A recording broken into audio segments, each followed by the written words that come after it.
À l'occasion de la journée mondiale du refus de la misère, Papa Émile a pris la parole au nom de tous ceux qui, comme lui, sont condamnés à se taire à cause de leur misère.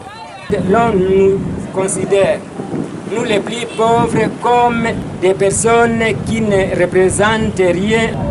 Peut-on réellement mettre fin à l'extrême pauvreté sans nous qui la vivons?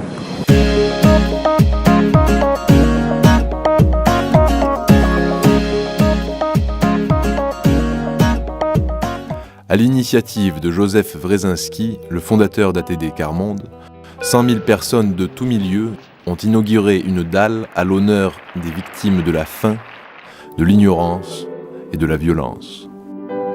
Là où des hommes sont condamnés à vivre dans la misère, les droits de l'homme sont violés. S'unir pour les faire respecter est un devoir sacré. Père Joseph Wrezinski. 100 000 pour affirmer que la misère est une violation de l'ensemble des droits humains et qu'elle peut être abolie comme l'esclavage ou l'apartheid. Je témoigne de vous, pauvres de tous les temps, et encore d'aujourd'hui, pour que naisse une terre solidaire, où tout homme aura mis le meilleur de lui-même avant que de mourir. Cette journée mondiale du refus de la misère est officiellement reconnue par les Nations Unies en 1992. Partout à travers le monde, des dalles sont posées, des rassemblements organisés. Pour affirmer que les premiers à lutter contre la misère, ce sont ceux qui la vivent tous les jours, et que leurs paroles, leur expérience doivent être entendues si on veut réellement changer les choses. Ce jour-là, on nous écoute, mais les autres jours, on ne nous écoute pas. On ne nous entend pas.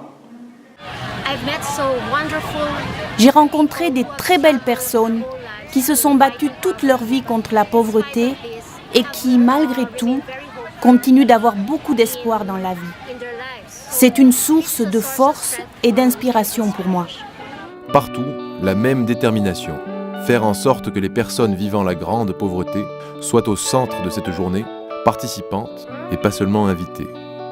Certains organisent des marches silencieuses pour rappeler la violence de la misère qui condamne ceux qui la vivent au silence.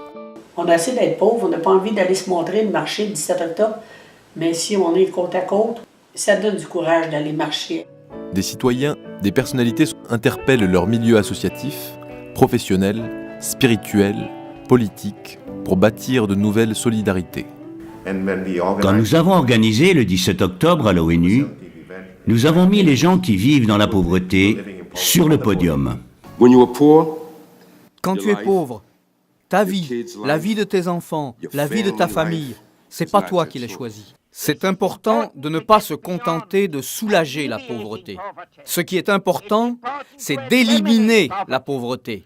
Des organismes, des écoles proposent aux enfants des activités pour parler autrement de la pauvreté, pour être les amis de ceux qui n'ont pas d'amis.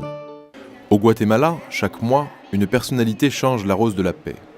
Le 17 octobre, c'est un représentant des familles du Quart Monde qui est invité à le faire. Le pays reconnaît que les familles vivant dans la grande pauvreté sont des bâtisseurs de paix.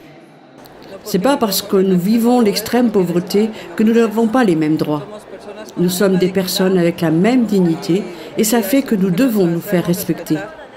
Pour construire l'avenir durable du monde et mettre fin à la misère, on a besoin des efforts de tout le monde.